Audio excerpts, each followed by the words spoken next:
What's going on, Star Wars fans? Hello there. We are back. It's Wednesday evening, and we're going to talk Star Wars.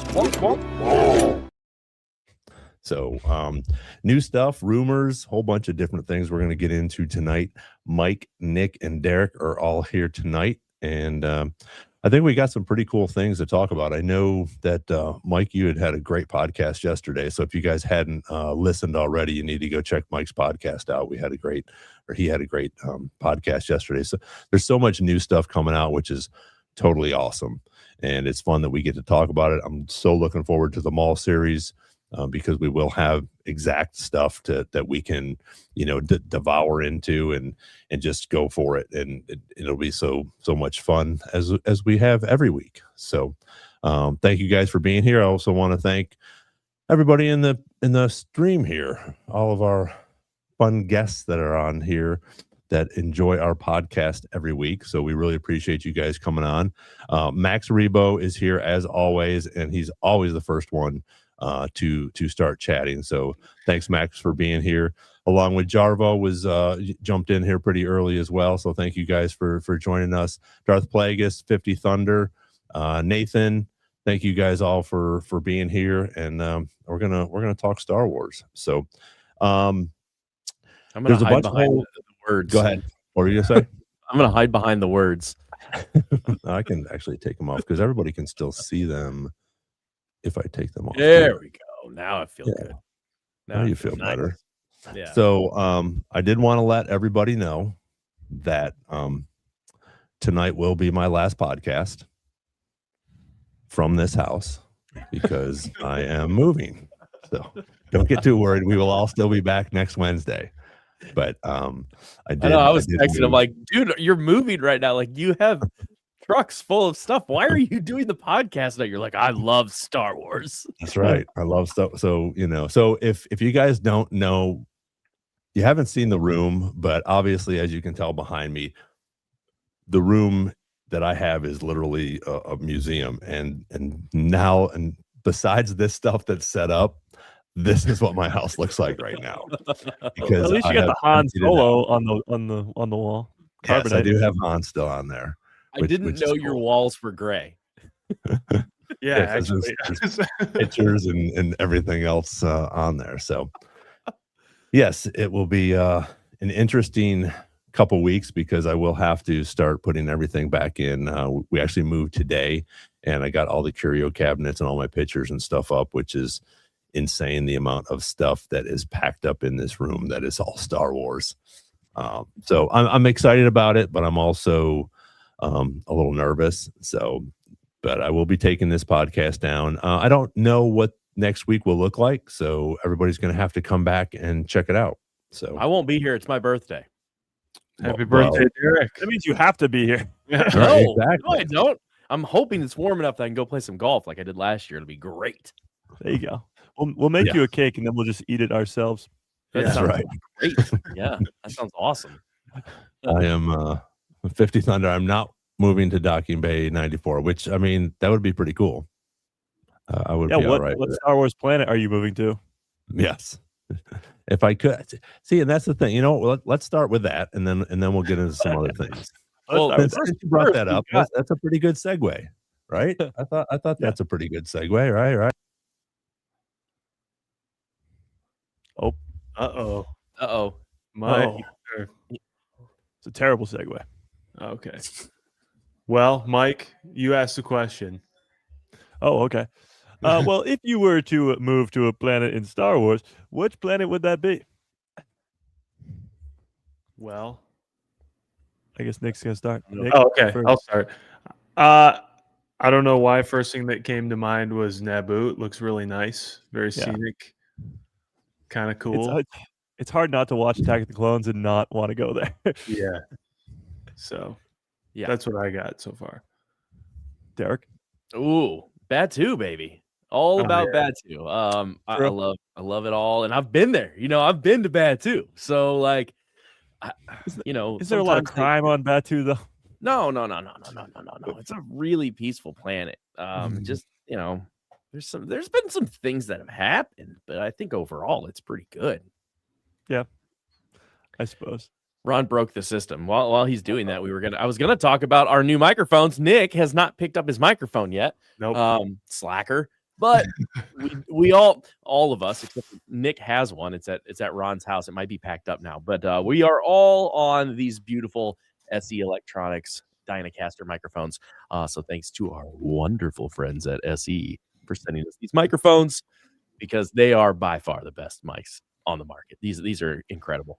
As a man named Mike, I can tell you that this is a great mic. Yeah, and our friends at SE are amazing to work with, so we love them. And Nick he has one. It's just not in his house. I'm really excited to plug it in because you guys sound incredible. Yeah, you sound like garbage. Yeah, I know. I don't know why, and it might be because I tickle the ivories. I play the piano. To me, it always looks like Nick is sitting in front of a keyboard. Like the microphone makes him look like he's about to sing something. There is one underneath my desk. No way. Are you serious? Yeah. Can we like superimpose Billy Joel as Darth Vader with the harmonica? Yeah, it's like, isn't this a Star Wars show? Are we supposed to be talking about Star Wars? I mean, it is that's Darth Vader. And I actually made or was on the project for making his signature harmonica. So when that came out, like when people started doing that meme, I was pumping that in our marketing. It's like, go, that's awesome. Go. He kind of has like an oblong shaped harmonica in the triangle of his, mouth anyway. So yes, it's a Marine band. Not that anybody cares. Ron would care if he was here, but he broke something, so I don't know what he did. I like Max back to Star Wars. I like Max Rebo's answer here. Scarif would be good. Pre Rogue One and maybe pre Empire. Eminent domain on the place. Yeah. Nice place. I think. I guess the same would be like Pabu in the Bad Batch. Mm-hmm. I guess pre tsunami Pabu would be great. Yeah, I think post New Hope Alderaan. Q Max Rebo's. Don't you say it. Don't do it, Max. Yeah. Don't do it. Yeah, a big part of my podcast yesterday was talking about Cal Kestis, and of course he died on Alderaan, so nothing really matters. I can't wait to wear my poncho for a year. That'd be so great. But back, I guess, to the Star Wars topic at hand. There's it's StarWarsNewsNet.com, but they have the great countdowns going till the release of Maul Shadow Lord and the Mandalorian Grogu. We're just looking at Ron's. Yeah, okay. There's no incriminating photos up there. Yeah. But there we go. But the Mandalorian and Grogu comes out in 71 days, and Maul Shadow Lord in 25. 25 days is like right around the corner. It's crazy. Man, 71 feels so low compared to like what we've been dealing with. Like we've been waiting for years. Star Wars Newsnet is a great resource. Oh yeah, great articles on there. Yeah, everyone should check that out. But yeah, as Ron has this thing going, would you say 25 days? 25 days. And I know we have Jacob in the chat. Does that mean we get 1 or 2 more comic issues, depending on when it lands? Yeah, before just one. Okay. Yeah, because we talked about that last week, and I can't remember. I think it's 1 a month, so I think it's just 1 more. To be fair, I don't remember what I had for breakfast, so. But at least you remember a lot about Star Wars. I sure do. I was talking to somebody the other day about that, and I'm like, the amount of useless information in my head and Star Wars, not Star Wars is useless. But you think I can remember my social security number? Nope. If you wouldn't mind putting it in the chat, and we can figure it out for you. Yeah, nothing. Everybody wants somebody with a bunch of debt and a low credit score. Why not? You can remember. That's not true. You can remember the cell number of Leia in A New Hope, but some numbers are more important than others. I mean, it is what it is. I do know the code to Contra. There you go. Oh, there he is. I hear him. Sounded like Darth Maul. Oh, that's very very ominous. Kenobi. We Just kind of wanted went to off the make sure. rails since you've been gone. So, Yeah. Yeah. I That's heard- what don't think- happens. I could hear you. oh, okay. Yeah. Were you just pushing buttons? Were that's you not button good. mashing over there, Ron? What happened? Trying. And So then here's I the found problem, Chad. Ron's in charge here, so like whenever he goes up, we just go completely off the rails and things just I know. lose all traction. I was hoping somebody would pick up some Star Wars stuff and we could talk about. You could talk We about. were Star getting Wars. there, you just got to ride the wave. We were getting there. I mean, I talked about two of your favorite things, harmonicas and Star Wars. Come on, Yeah, man. we were trying to lure you back in. I was trying. So here I am. One thing I did want to talk about. I will say, I know you guys went through and talked about planets. Honestly, I'm a cold guy. I would love to do Elam or Hoth. I think that would be pretty cool. See, my problem is it's cold every day of the year. Like the one Boston. biome thing is killer. Yeah. Yeah, I don't roll So- that way. I mean, Mustafar's pretty nice. Yeah, but Ron's one of those like wears shorts when it's snowing, and I'm just not that guy. Some people are that guy. And I admire that. That is Pull it up, That is a thing. Derek. Pull it up. Are we going to pull up the planets? Yeah. Let's Oh my figure gosh. out. I okay. don't know. Pick Is there an Pick a enter hook. your own? Yeah, I there don't there think is. so. I think there maybe. is. Yeah, there's like an ask That'd be a pretty question cool. type thing. Yeah, we're gonna try.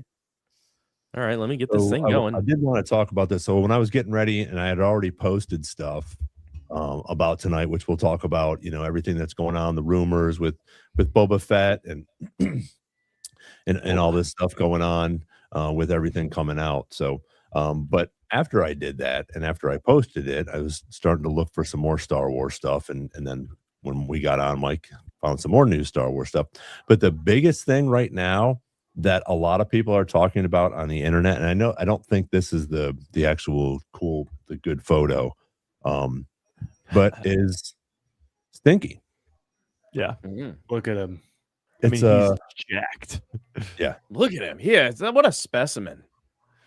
I thrive in life to look like Stinky the Hut. What a crop. Yeah. I So mean, I just thought that was interesting that this right now is the big thing that everybody's talking about. And, as we talk about every week and Mike talks about, 3 times a week, there's so much Star Wars stuff and so many good things going on. But when we have things like this and you see, I mean, that looks real. I mean, this movie is going to be fantastic. No matter what anybody says, this is going to be an amazing movie. And I think that everything that's going on with it, people say Star Wars is dead. And if they think that, when they see this movie, I think they're going to change their mind. And everything that we have coming out in reference to this has been fantastic. We don't know what the plot is, which I think, again, I think we'd all like to, but a lot of people like to be surprised and things like that. But my big thing is it's going to be good. When you have Dave behind it and John behind it, this is going to be an amazing movie. And everything that we've gotten so far from The Mandalorian, has been good. People, season 3, people are like, but they're all good adventures. Some of them are a little bit corny, but it's still, there's still something behind each one of them. And that's what I love about Star Wars. It doesn't matter whether you like every single episode, every single, credit that comes out for it or whatever, or the new characters or things like that. You have to take some of those things with a grain of salt, because all in all, Star Wars is an amazing franchise and we're getting more and more. And there's no, sorry, Max, there's no fucking way that Star Wars is dead. Yeah, I could not agree with that more. But to your point, though, on how good this movie looks and how hopefully successful it's going to be, just from a, I guess, normie perspective, for us, seeing Stinky the Hut is like seeing the character that we saw from the Clone Wars movie. Like, that's cool. But to a person who has no idea who the hell that is, they're seeing it as this is Jabba, who they obviously know from the original trilogy from 40 plus years ago, his son returning. So for normie fans and for hardcore fans alike, this is still a cool thing. Like, this character being there is still really, really cool, because For us, it's a throwback to the Clone Wars and Ahsoka and Anakin and Obi-Wan. And to even normie fans, it's a throwback to the Return of the Jedi with Jabba, which is great. So I think this movie, of probably all the foreseeable future movies like Starfighter and the Rey movie and whatever, is the most likely one to please hardcore fans and normie new fans, whatever you want to call them, because of Grogu, because of this Hutt stuff, because of all that. It's closest to the original trilogy, and it's hopefully going to span across the majority of the Star Wars fans, new, prequel, original trilogy, sequel trilogy, any amount of fans that want to watch this movie. As we go on here, I'd be interested, along with the chat as well. What do you guys think about this? Are you guys super excited? Is just 1 out of 10? Are you 1 being I don't really give a shit, or 10 like I can't wait for this movie to come out? And I'd like to ask you guys. And Nick, I'm going to start with you. 1 through 10. Yeah, and then just sort of explain why. I think I'm always at a 8 to 10, just because there's something about like Star Wars in theaters that I think gets the 4 of us and everyone in the chat into like a different mindset. I'm saying that having no knowledge of what the movie is, really, right?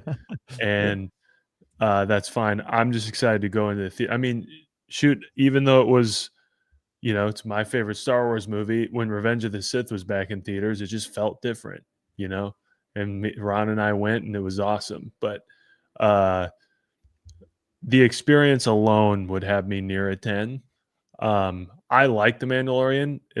I think it's great. And like Mike said, it's like been a pretty big success with like casual fans, I think, especially for igniting basically igniting Disney Plus in general.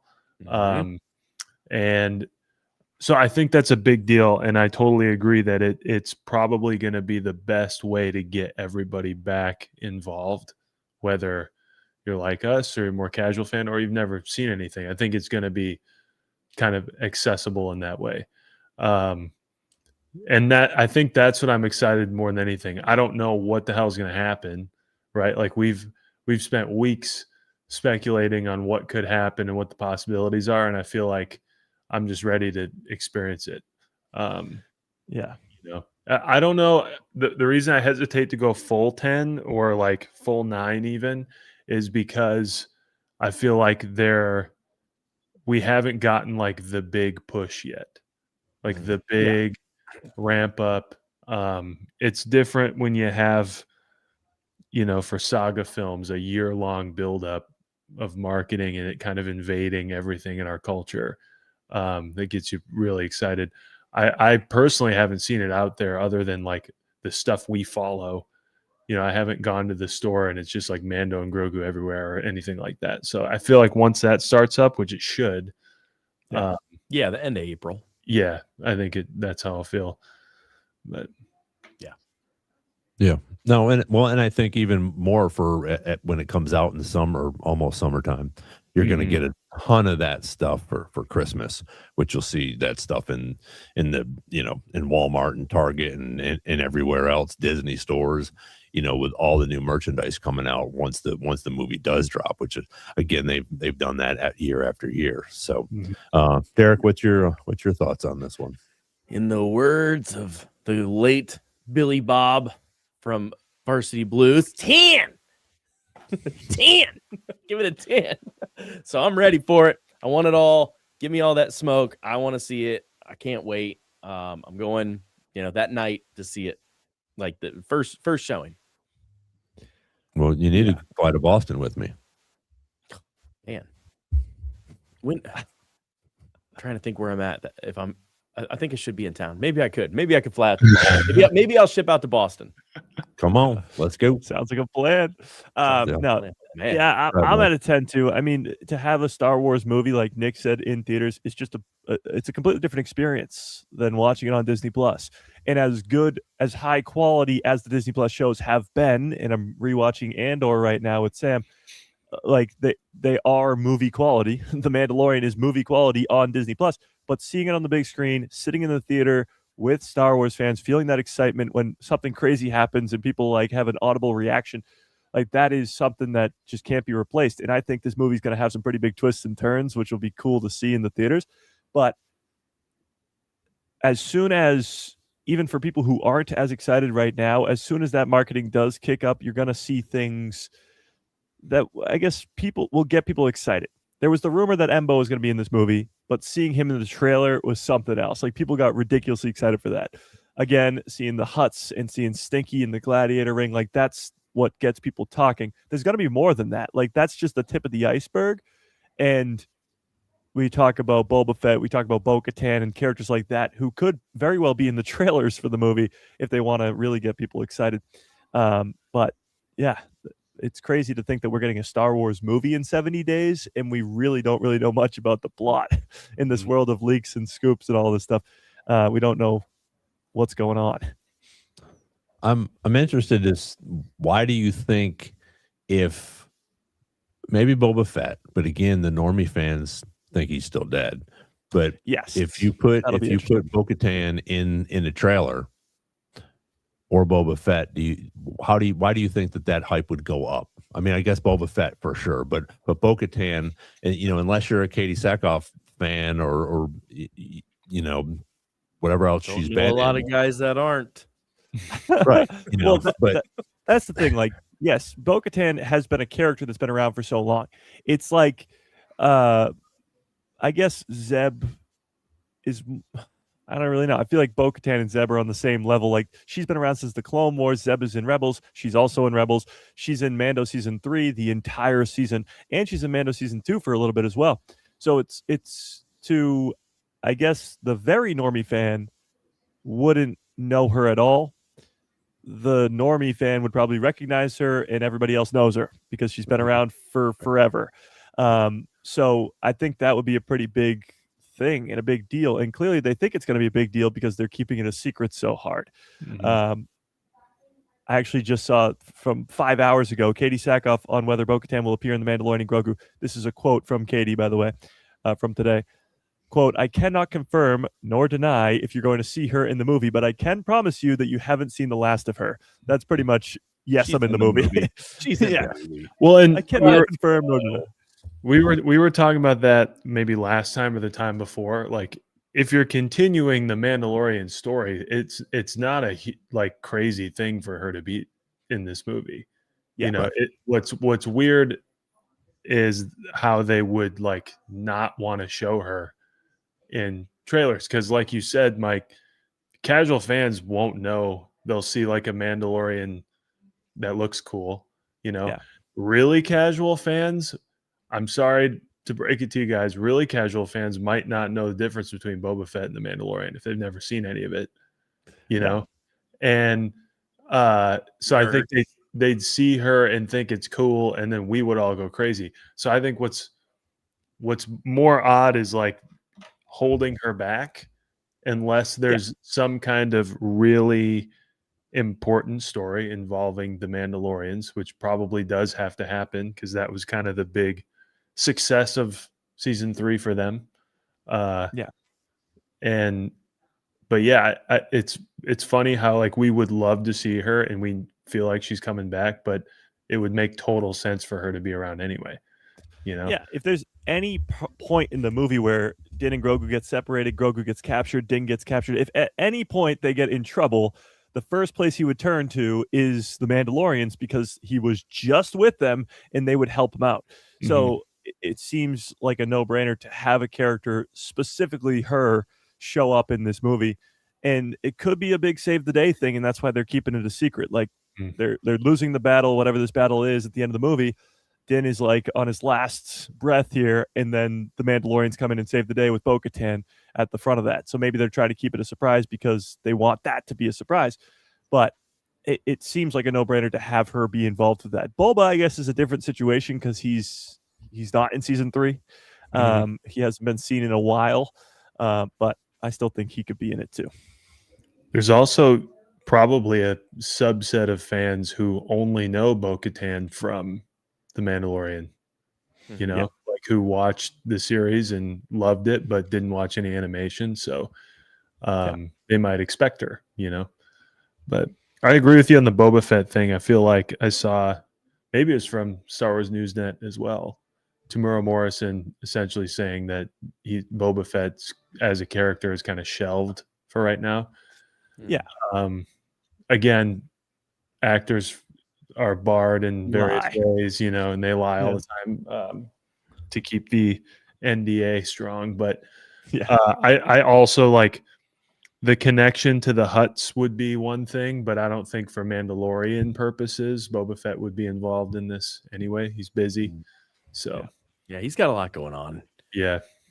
He's got a lot on his plate. Well, I guess my question in the connective piece would be, do you think that like Stinky is actually the heir to the Hutts? I mean, Jabba's palace? Because Bib Fortuna somehow survived the explosion, but he's sitting on the throne, and Boba Fett comes in to kill him to take over Jabba's palace. Now Boba's palace, I suppose. But wouldn't it be Stinky's right? Wouldn't that be like his throne to take? So maybe that does tie in Boba Fett. If that's, or does he want it? Maybe he just doesn't want that life. Yeah, maybe he's a gladiator by choice. I mean, you don't look like that unless you really kind of enjoy it. Yeah. He looks good. Well, Hutts survive hundreds of years. That's the thing too. So like he's probably in his teenage rebellious years, where he's getting jacked and going into gladiator fights. We've all done it. I mean, we've all been there. I used to do the same thing. I had those 2 giant axes. I was going crazy. Yeah. No, I just think that maybe the twins, in some weird underworld way of trying to get back at Boba Fett, want to get Stinky to go claim the throne and be like, a Hutt should be there, Boba Fett shouldn't. And maybe Boba's not in the movie, but it leads to like a Boba Fett season 2 storyline or something.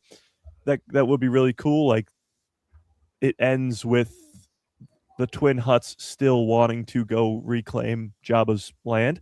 Mm-hmm. But a character like Boba Fett, who hasn't been seen since his show ended 4 years ago, and even Cobb Vanth, who's in the post-credit scene where he's supposed to be in the back of the tank because he survived his battle versus Cad Bane, who hasn't been seen in 4 years, like those characters are supposed to be very relevant and important in this Mandoverse stuff. So their return to the big screen, or their return to the small screen even, it should be right around the corner, and we just might not know about it yet. Yeah, I think you're right, but I think you've also talked about, I'm pretty sure, but you can correct me if I'm wrong, I think they're talking about it in is it Jeremy Allen White, who's voicing him, says that they're going to be spending some time together. So it'll be interesting to see what that involves. And I like your other theory where maybe they team up, because he doesn't, like Derek just said, he doesn't want to live that gangster life, and I think the twin Hutts obviously want to take over that on Tatooine. So that's probably why they're still going to be in this movie. But I think that Stinky might want to get out of this, and who knows whether he's in that ring because he wants to be or he's forced to be. And and that'll be the interesting, I think, story when we see it on the big screen, is if they're going to, team up and why they team up. Are they still going to hate each other? And they're like, all right, you know what, the old saying, my enemy is your enemy, or whatever the hell it is. But you know what I mean? Where they're fighting something else together because they don't like that person. They still might not like each other, but let's team up and kick this guy's ass because neither one of us like him. And I think and I feel that that's more, my opinion is that's more of a likely story instead of him trying to take over Jabba's palace, because I think he would have at that point. And like you said, Mike, why is Bib Fortuna there? He has, just because everything else. But I'm surprised that the Hutts, and maybe we'll get an answer to that at some point, but why wouldn't some of the other Hutts take over, whether it's cousins or brothers or whatever they are? Instead, you have, Bib Fortuna taking over, who obviously is pretty weak as we can see, in Empire, or I mean in Jedi, so that'll be interesting to see how that plays out with Stinky as this huge, Arnold Schwarzenegger looking, hut. Well, I That'd be also great if that was his voice. That'd be so awesome. Arnold. Yeah, Yeah. that'd be so great. I could see the logic behind they're pissed about Boba killing Bib Fortuna. Bib Fortuna being the spineless guy that he is, was just kind of like,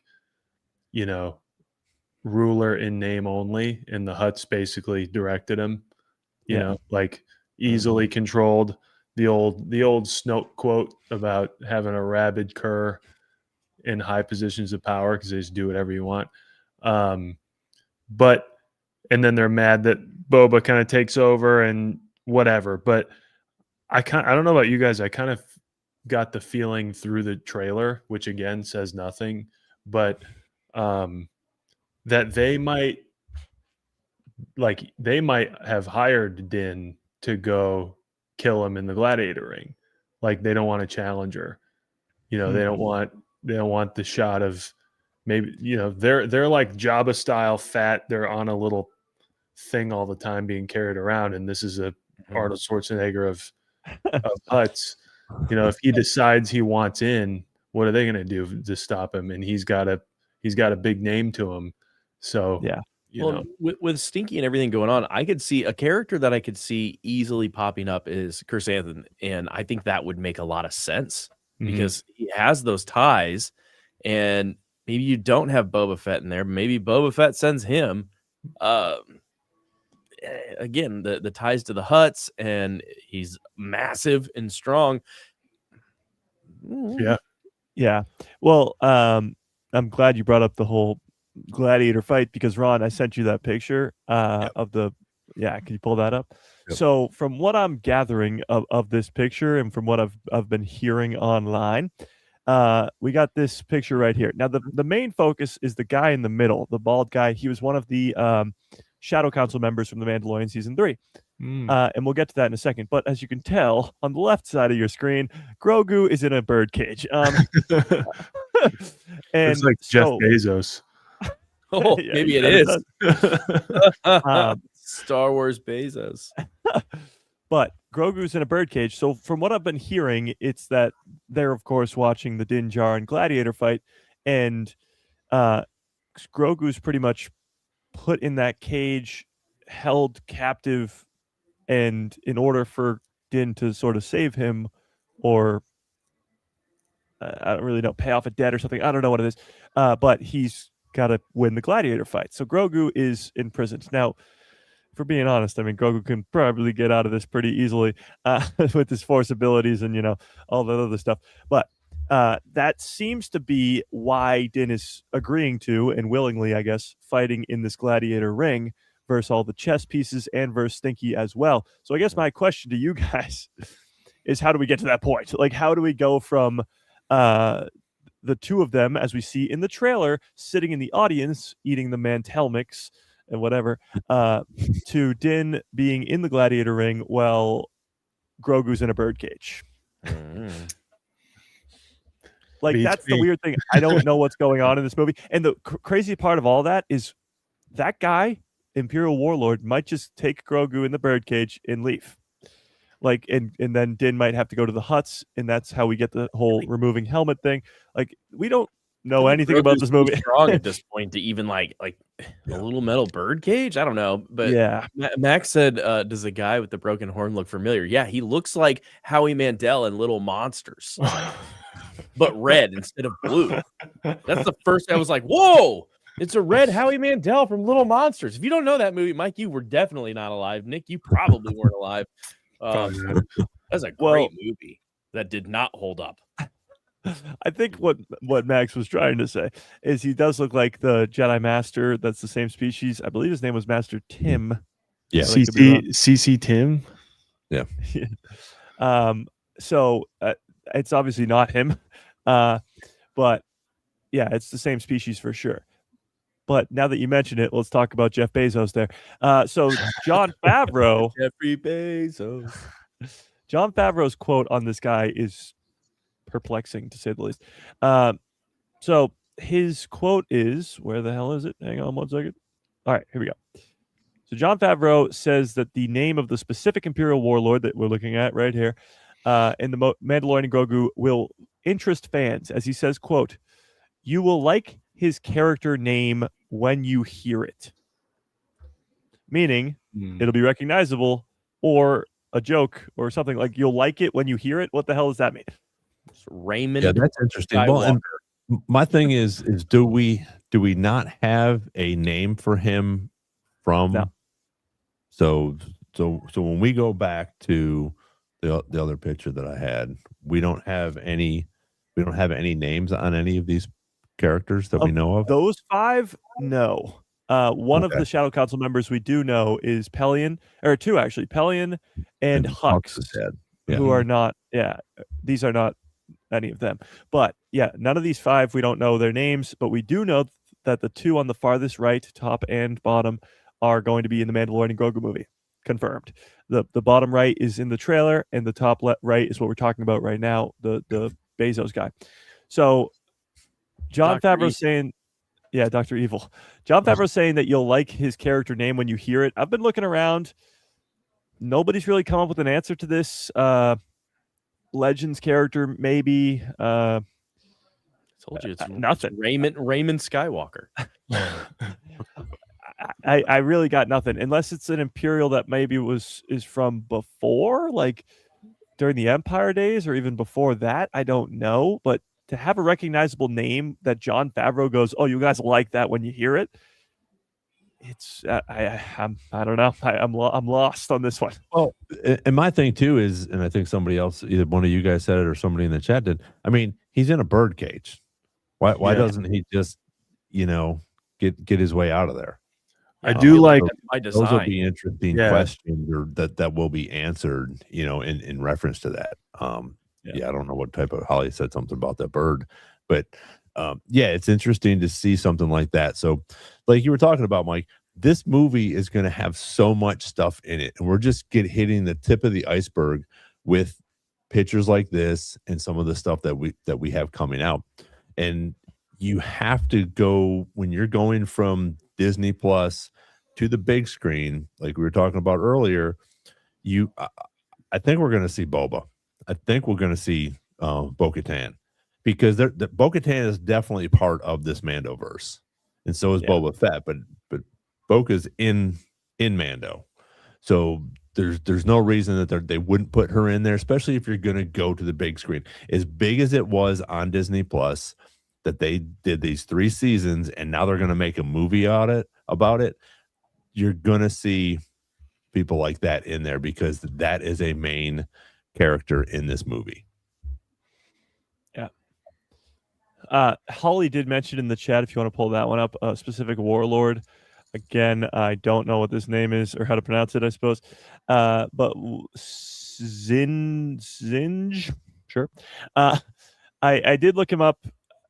Not familiar with the name. He's a Legends character. He appears in a lot of stuff. Sorry. Let me see if I can find. Yeah, so he appears as mentioned in the X-Wing stuff. He's in the New Jedi Order stuff, but all by mention only. Like he's just mentioned in all these things. So not very important character, I suppose.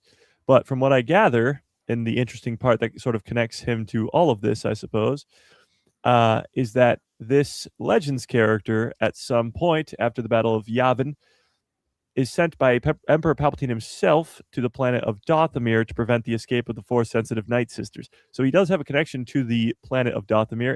In Legends, it says he dies on Dathomir, or over the planet of Dathomir.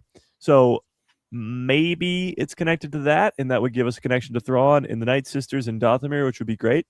But for Jon Favreau, as much as I love the guy, he's not the Star Wars nerd that Dave Filoni is. You know what I'm saying? Like, he wouldn't recognize a name like that and be like, "Oh, you fans are gonna like this." Like, that wouldn't really be something I think he would say. But maybe I'm wrong. Should we go around and do some guesses, or like? Oh, yeah, go for it. Because I literally I got, other than this Legends guy who again the chat found, I got nothing. I got nothing because I can't think of a First Order guy who's really, really old in the sequels that it could be. And I can't think of a guy from the Empire, like maybe a side character in A New Hope or something, that it could be either. I've got a crazy one. Let's hear it. Eli Vanto. Now that would be crazy. Would that be the right age? Just kind of middle-aged at that point? Interesting. I don't know why. I mean, obviously Eli is only seen in my head because he's words on a page, but I just don't imagine Eli looking like that. I guess it's possible. And he's out with the chiss. I don't know if, I'm just trying to think of, like, it would either, for Favreau to say it, like you said, it would either have something to do with what's, like, fans are keeping tabs on. So it'd be like all this Mandoverse stuff, or it's cool, or it's like a cool name. Or it's like some guy we forgot about from Clone Wars or Rebels that is a good use, because as much as Favreau might not be a crazy nerdy fan, he's got Filoni in his pocket, True. He can just kind of throw him in there. Yeah. The Vanto thing would be really cool. I just looked it up to see how old he was. He's born approximately, and they don't even have an age, but approximately 28 to 35 years before the Battle of Yavin, making him in his 20s when he met Thrawn in the books there. So, I mean, that would put him in his a really haggard 40, late 40s, maybe early 50s, possibly. Yeah, that would be wild. That didn't even cross my mind. Yeah, I don't know how that'd be a little too complicated, but yeah, how would he become a warlord, I guess, would be the question. Yeah, and why would he leave the chiss and that sort of thing? But interesting. True. Yeah, it's Mace Windu. Yeah, he got hit by a lot of lightning, and that'll change a man. Okay, I like that. I like it. Yeah. Now, I guess the joke I've been seeing a lot is that it's Snoke, pre-Force Snoke, become giant. Like Snoke is like 8 feet tall. Like I don't know. So that's a good segue. I'm interested to think or see what you guys think. Do you think we'll ever get the answer to, besides being Snoke, who he actually is or how he became? I mean, I know we have a little bit of an idea of what's going on, but do you think that we're going to get that actual answer of, what was it taken from Anakin? Was there something taken from some sort of DNA from Anakin or some other Force user to create this 8 foot tall, ugly looking dude that has now, the supreme whatever of, So I'm interested. Do you guys think that we'll get an answer to that at some point in a book, or do you think it'll be in a live action, or maybe in Starfighter, or as we go along and see how Elam gets worked into this new weapon and things like that? Do you think we'll find out? I think it'll be in an animated, if anything, like a Tales of. Yeah. Yep. We have. Oh, go ahead. Sorry. I was just gonna say, I hope it's in all of this live action stuff. I hope again that it's Thrawn who somehow figures out what people haven't been able to so far. Like Palpatine has not been able to accomplish a Project Necromancer, and he's been trying for decades now up until this point. Maybe Thrawn's the missing piece that he needed, and maybe Thrawn figures it out. Maybe Grogu's the missing piece that he needed. It feels like the projects have been leading towards this. We talk about all these things being interconnected, but Omega in the Bad Batch and Grogu in the Mandalorian, the two of them, Omega's ability to transfer the midichlorians and Grogu's very high midichlorians, I think would make the perfect storm. Maybe a combination of Luke's hand from Bespin as well. A big abomination turns into Snoke, and I don't want that really explained in like a comic. I'd rather that be explained specifically to the fans, to our faces, in a movie or a live action show to, Mhm. I guess, clear the air. It would be like saying all the Jedi died and then not showing Order 66 and Revenge of the Sith. I feel like we need to see how Snoke came to be. Yeah. I think it would be probably more important to see how he kind of rises. Like not just the Frankenstein moment, Yeah. but like how he is a household name in a matter of, Yeah. a decade or two. But Because like Luke you're and Leia saying, are scared of right. And like you were saying about like we have a lot of clues and like implications. Like in a comic, you have Luke's hand, as you were saying, that all of the Sith Eternal are working with. You have the entire kind of background main story of the Bad Batch with Omega. You have presumably the whole reason why we got a entire episode just on Dr. Pershing in Mandalorian season 3, and the whole chase for Grogu. There's all these things that like, and obviously Rise of Skywalker that kind of just told you that he's a meat puppet. But and then we have the visual dictionary of Rise of Skywalker that calls him a strand cast, and then that's it. Like there's nothing, but You guys know this? John Coin. That's interesting. Interesting. Huh.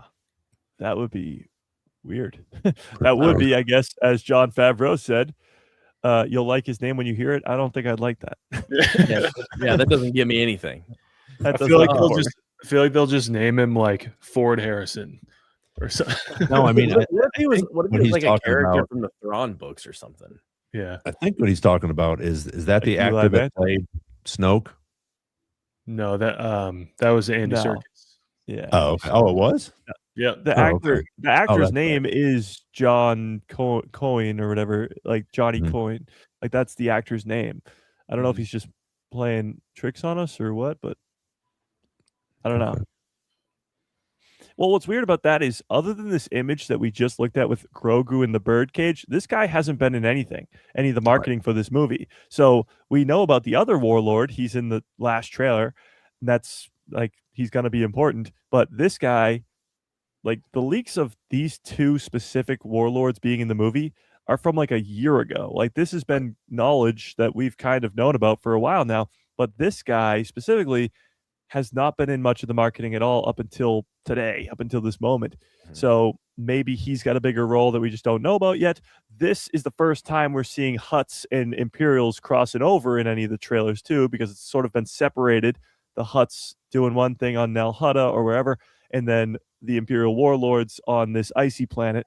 This is in the same gladiator ring where you got a Hutt and an Imperial in the same room. So he's got a nice jacket. Oh, somebody mentioned that too. That jacket might be from nice Gorman made, from the spiders on Gorman. Ouch!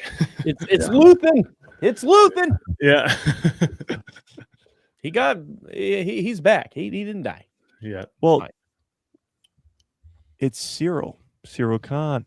Oh. Yeah. Got shot in the head, and they just had to buzz his hair off. That's it. Yeah. First, like real on-seed headshot of a person in Star Wars, Pretty wild. My question still is why and how is Grogu in that cage? It's got to be a setup. He's in there willingly. Yeah, I think. I think Grogu, or Din probably was like, "Listen, just go. I'm going to do my thing." Yeah, Well, maybe maybe they're like threatening Din's life, and they're like, "Get in the cage," because Din Djarin can't protect himself. And Grogu can only do so much, even though he has the Force. So he's not impenetrable just because he has the Force. Like he can still get hurt. He can still get Speaking of Gorman, let me pull this back up again. Hopefully it'll pop up here. Let me see. Yeah, there it is. And I know you touched on this briefly, but I just finished this book the other day. Actually, the day that you were talking about this, that the new one just came out, and it's with Saw in there and Luthen. That's going to make me want to read this next one. Obviously, I mean, I'm going to read it anyways. But even Yeah. with Maul in it, because the main one they do have Saw in it, and then Mon Mothma's in it along with well, I can't even think of Jimmy Smith's character now. Bail Organa, Yeah, thank you. Bail Organa's in it. And it's really it's really cool. It's very political. So but it gives you a lot of background and different things that happened beforehand. And you said this is a year before Andor, Andor? Okay. Okay, year before Andor. So 6 years before A New Hope. Or, yeah. Okay. Yeah. Okay. So that makes sense. it's the second in a trilogy, though, because this is going to be a full, Correct. Reign of the Empire trilogy. Now, the people on the cover were Saw, Luthen, Mon Mothma, Anto Krieger up in the top right. He was just briefly in the whole Andor stuff, and then Bail Organa. But next to Bail Organa is a little Leia too, which is cool. Yeah. So that'll be good. I mean the book stuff has always done so well. When you look at all the books that we've gotten over the last couple years or even decades, even with all the canon stuff, it's great. Speaking of Star Wars books, I don't know if my mom and dad are in the chat, but I got them to start Darth Plagueis this week. Oh, nice. I think it's their first foray into Star Wars audiobooks. So we'll have That's to a good start. know what they think. Yeah. It's a dense start, but it's a start. You know the sound, it's a South Park scene, but you know the sound where it's like you're watching a show and you get the phone call and it's and he goes, "Kyle, they've killed them all," or whatever. Like it's Cartman going, that's what they're gonna call you. You'll be like, Nick, they killed them all. They killed them all. That's pretty funny. So I wanted to switch gears a little bit, and I know well, first of all, we haven't even said anything about the Acolyte yet, but we're not going there. I'm just mentioning 52 minutes and 10 seconds. Exactly. But I'll do a little talk about this Hey, good looking ginger gentleman right here. I heard he died on Alderaan. Yeah. Well, he didn't. So rumor has it. What are your guys' thoughts on him being in this movie or in Ahsoka? Derek, I'm interested. I know you want him there, but what are your thoughts that he's actually going to be in one or the other, and why do you think that? 100% in all three things coming up. I'm wearing that poncho for a year. No, I think he'll be in one thing. I don't know what that is. I mean, I know what it's not. It's not going to be Maul.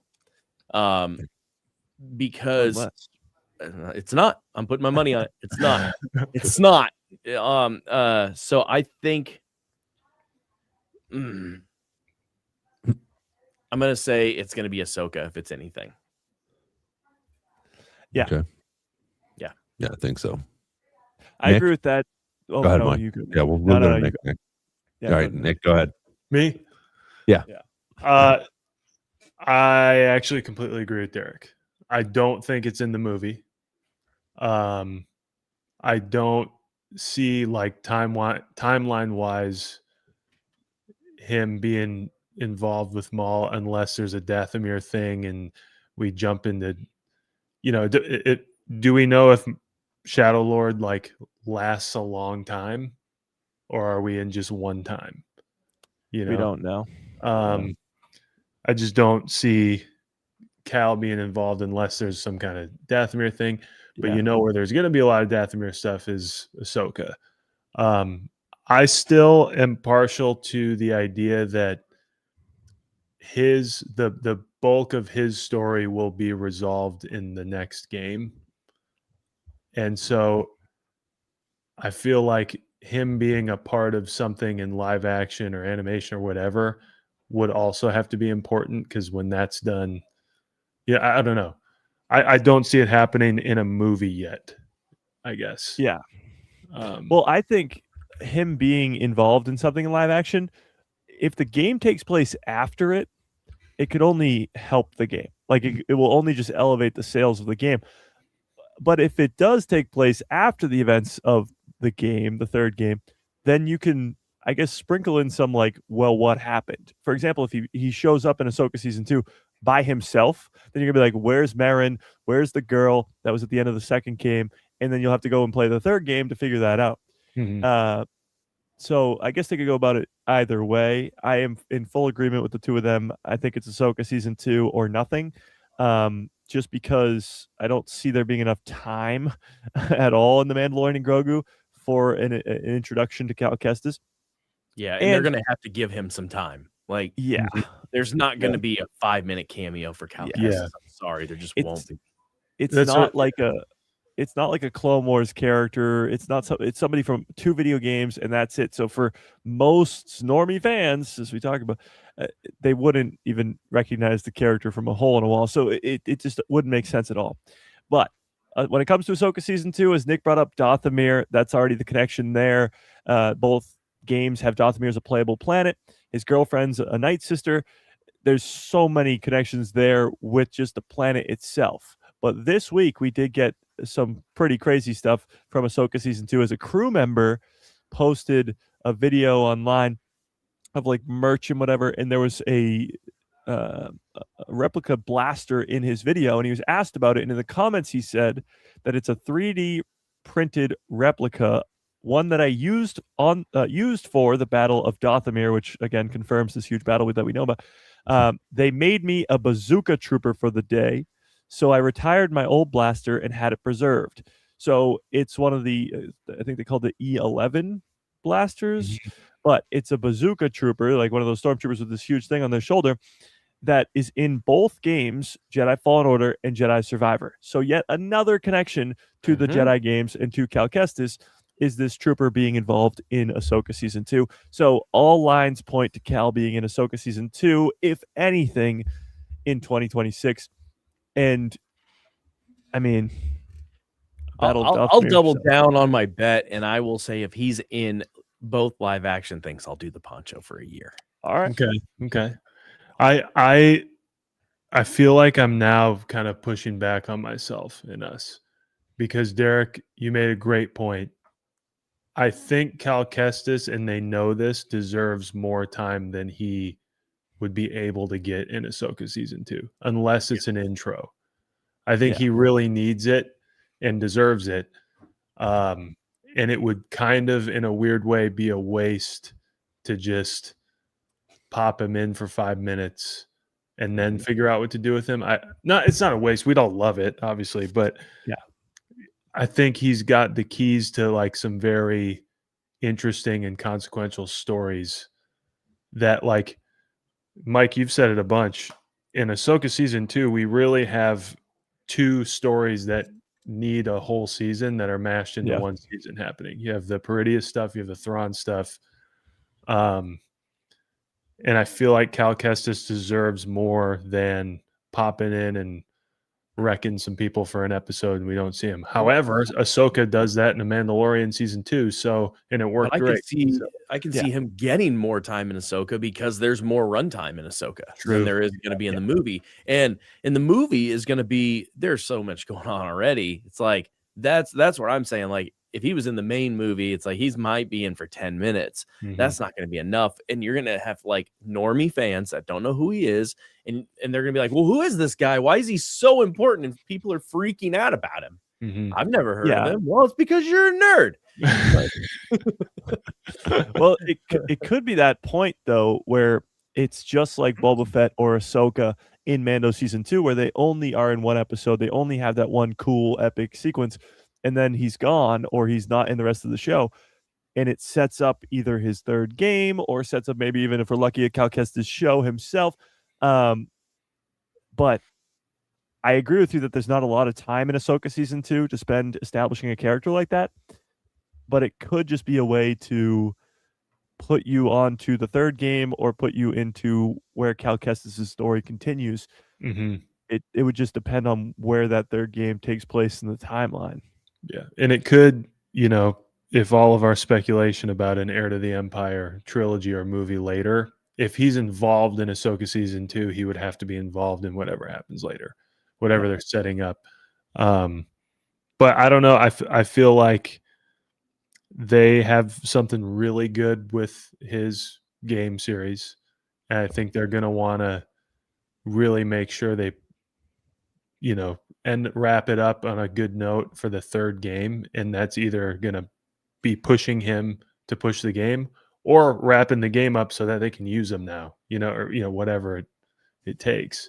Because why else hire a great on-screen actor to be a video game character, central video game character who's all about it and trains for it and all that kind of, In the last celebration, he basically said he's gonna be on something at some point. Like he made those massive speculations.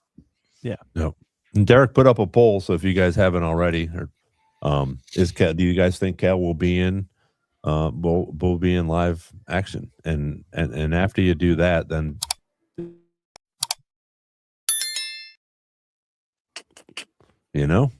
So wait, I gotta do this. I don't think I did this last week. He's so cute. That's the best part about this movie and what it's going to have going for it is the amount of like when you think about a Star Wars movie, specifically, I guess the prequels, but even the originals and the sequels as well, you're quoting it so often. Now, Grogu doesn't speak, but Grogu is the perfect in the year 2026, perfect thing to create a meme about. Like there's going to be a 1,000,000,001 memes about Grogu on the internet going crazy viral when this movie comes out. And I'm sure there'll be a bunch of quotable moments too.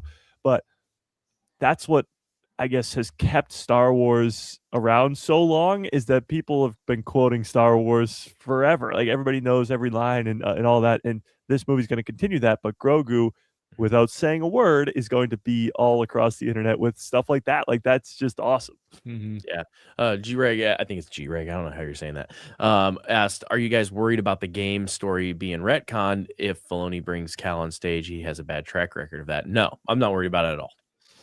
No, I actually posted a short about this today with Sam Witwer.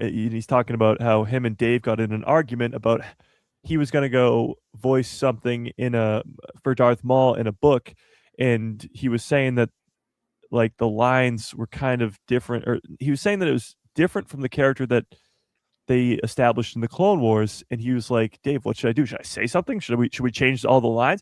And he's like, no. He's like, Star Wars is these tall tales told around a campfire. So if somebody's telling a story from their perspective, maybe they remember Ahsoka's lightsaber being blue in that story. Maybe they remember Ahsoka's lightsaber being green in that story.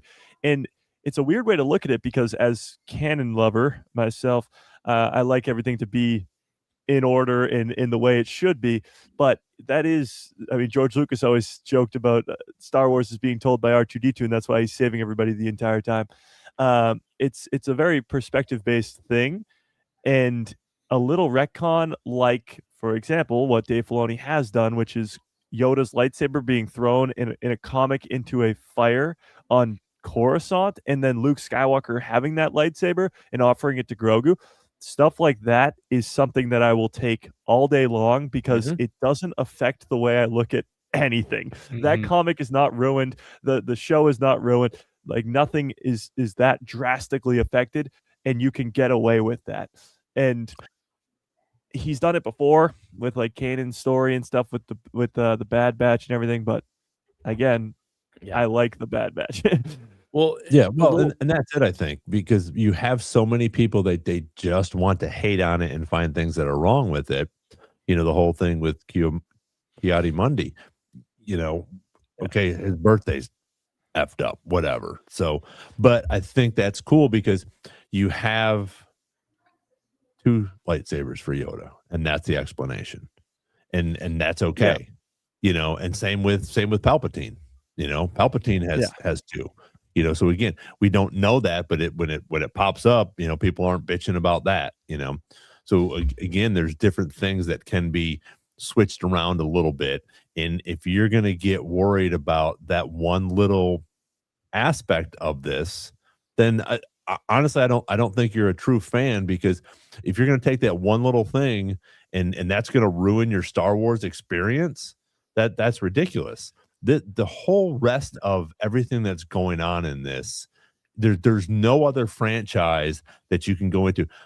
Even these Marvel comics in the movies, and I don't read the comics, but I know that they don't go exactly like the comics do when we're watching, all these different Marvel movies, whether it's Captain America or Thor Yeah. or whatever else is going on. There's different things and different timelines, and they can talk about this universe or that universe and whatever else is going on.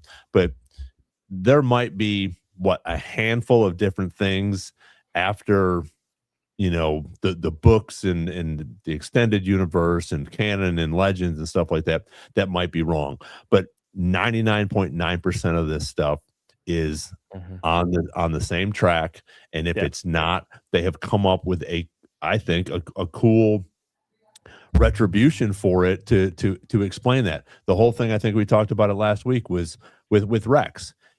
Was he in Return of the Jedi? I think that's cool. I'm gonna say it's Rex in Return of the Jedi when they come around on the forest moon and there's everybody standing there and there's Rex right there. Yeah.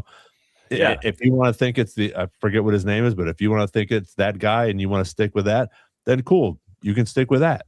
Again, this whole headcanon that I know Nick loves, it's just a good thing for us to be able to celebrate this, talk about it for 2 hours every week and 6 hours each week with Mike, and you have to take some of this stuff not so seriously, because guess what? This is all science fiction.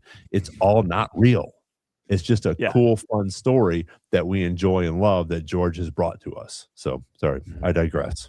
Well, no, the perfect example of this is Star Wars starts in the middle. So everything that they go back and do is going to change what already happened.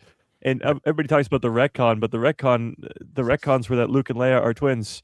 The retcon was that Vader is Luke's father. Well, I guess the best example of all of it is that in Revenge of the Sith, Ahsoka's not mentioned. That's weird. Maul being back alive is not mentioned. The whole Siege of Mandalore is not mentioned. That's very strange. Ahsoka's not mentioned in any movie. You could argue that, well, duh, it came out before Ahsoka even existed, but that still doesn't work in the canon storyline here. It doesn't make sense, but it works because we can imagine that it works. It works because that's how it works. Like, there's just things that have to happen because they came out first, and that's just how things work. Grogu was around during the original trilogy. He's not mentioned. He's not seen. So is Ahsoka. So is the Ghost Crew. All these people, like, you see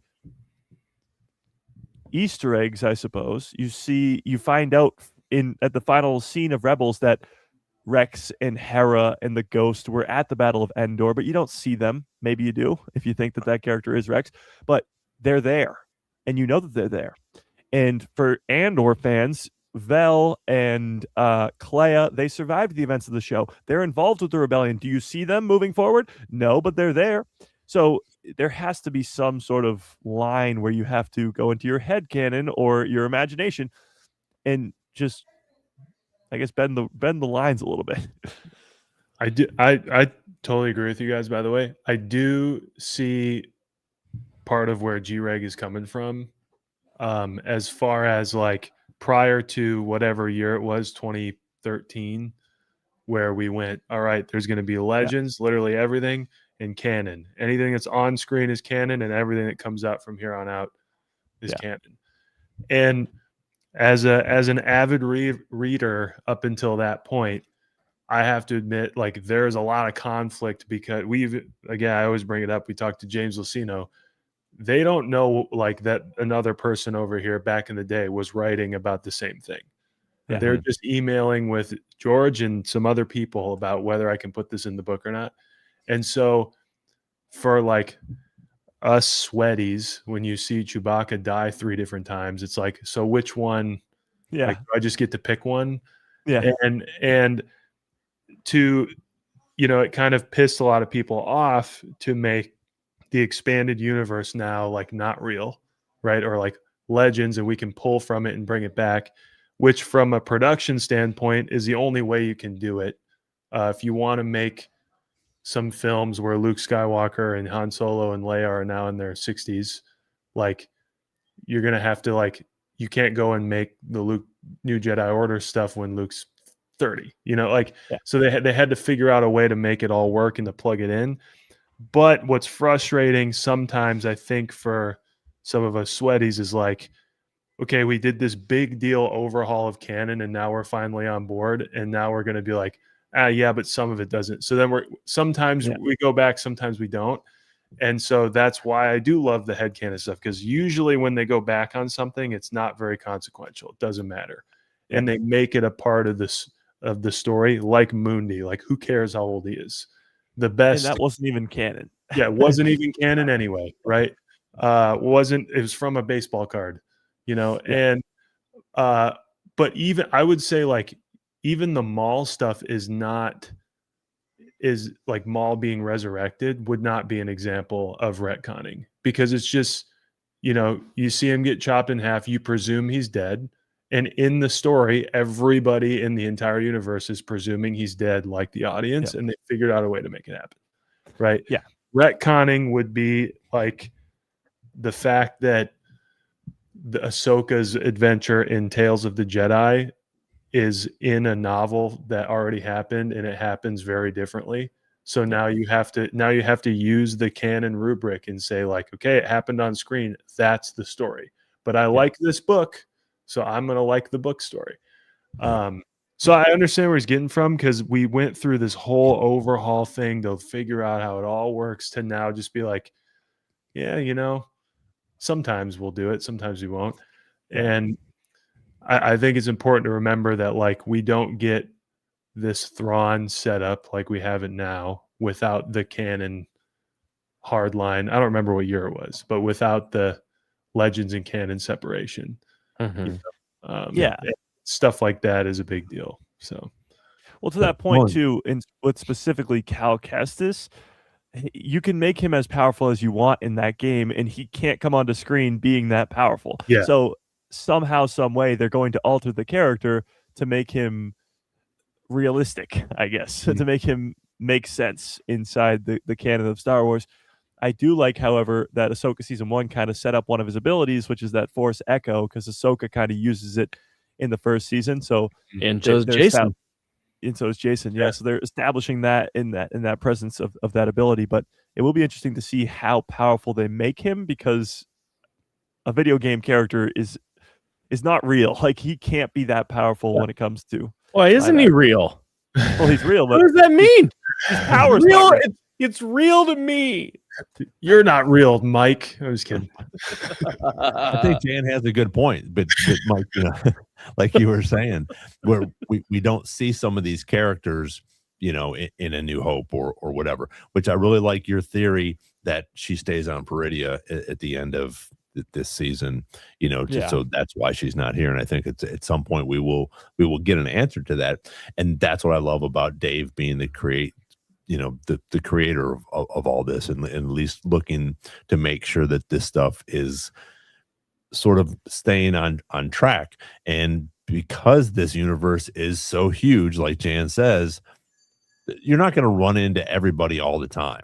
So you're going to have these little things over here. You're going to have the Mandoverse. You're going to have different things that are going on, where you're not always going to run into the same character all the time. So I think that was a good point to make, just playing off of what you were saying, Mike, that we don't have these characters. They weren't here. They weren't there. There's an explanation at some point for them. Maybe we'll get mine and Derek's new favorite books, from a certain point of view.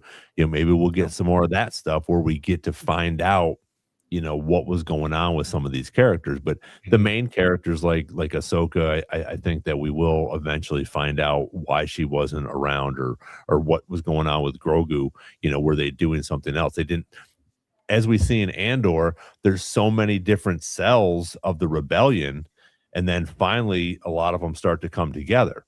So there's still probably hundreds or thousands of other different cells that maybe haven't joined the rebellion yet, but there's little stories over here of different characters doing different things, and they're not always going to run into Luke as they pass by, or they fly into Yavin, or whatever the case may be. Yeah, but plus Filoni's the boss now. He can do whatever he wants. Also true. Yeah. But we've gone through 6 years now of Mandoverse storytelling, and we've seen Luke twice. We haven't seen Leia or Han at all. So you can get around telling those stories without those characters. The Mandalorians are not in the sequels at all. And as you pointed out, there's different Rebel cells. There's 4 seasons of Rebels where they don't cross paths at all with Cassian Andor. And then you have 2 seasons of Andor where they don't cross paths at all with Phoenix Squadron, which is the Rebel squad. So there is it is a huge galaxy. I guess that's the point that Jan made. It is a big galaxy, so you can do that. I guess that's the argument, because I always say Mace Windu, second Mace Windu mention of the day. Mace Windu could have survived that fall on Coruscant. My problem is, how do you explain where he's been this entire time? And the argument is, it's a huge galaxy. Yeah. So, He's in a bacta tank. Jedi Survivor made that a very likely possibility. Like the whole Dagan character, or Dagan, what's his name? From the High Republic Jedi. Like, he's hundreds of years old, and he was just hanging out in a bacta tank. That could be another character in Star Wars. Well, and if you want to really throw it back, like in the Darth, I'm rereading the Darth Bane books, and I know those are legend, but in there he's talking about Revan, and Revan was captured, and he was like, how many hundreds of years was he like in hibernation? Right. Yeah, I think when he died, he was like 380 or something. Right. Crazy like that. Yeah. Well, and that's a great example, Derek, too. Like, some of that, and as Max Reba said, it was around 2014. Some of that, like, canon legends, what head canon shift, like, also there was an understanding and sort of like an education of people saying, like, hey, stuff like Darth Bane trilogy or even Plagueis, like, you might as well think of those as canon, right? Like, unless we make a Darth Bane trilogy and something on screen differs slightly from the book, then that'll be canon. But like, there are several like legend stories that are basically canon. It basically frees Dave Filoni, for example, up to pull whatever he wants, however he wants, instead of being locked into, clashing with these books and stuff. So, like, I don't know. I feel like Revan being in hibernation is easily could be considered canon, and might open the door to Mace Windu. My thing with Mace Windu is, I think stuff needs to cost something in our universe. I think we're losing that. Especially, I was thinking while you guys were talking, like, did we lose any protagonists in Mandalorian season 3 other than the big guy? Yes. Oh, no. Yeah. So, like, I feel like we're due for something in the movie. Cara Dune. I forget. Did Axe Wolf, was his name Axe Wolf? Did he die, or did he make it out? He's standing with them at the end. Oh, okay. Because I knew he was like crashing the ship. He's the one who makes the big explosion, but I just don't know if he flew out of the ship before it crashed. But yeah, no, you're right. We haven't really had a big death, and that's why Din Djarin's going to die in the movie. But that's what I was trying to fish out here. Yeah. No, we haven't had a big death recently in Star Wars, to my recollection. Andor season 2. Andor has a lot. Yeah, Luthen, his buddy in the beginning, I forget his name. Oh, Brazo, yeah. Brazo. Yeah. True. But while we got those deaths, we also brought Asajj Ventress back to life last year. True.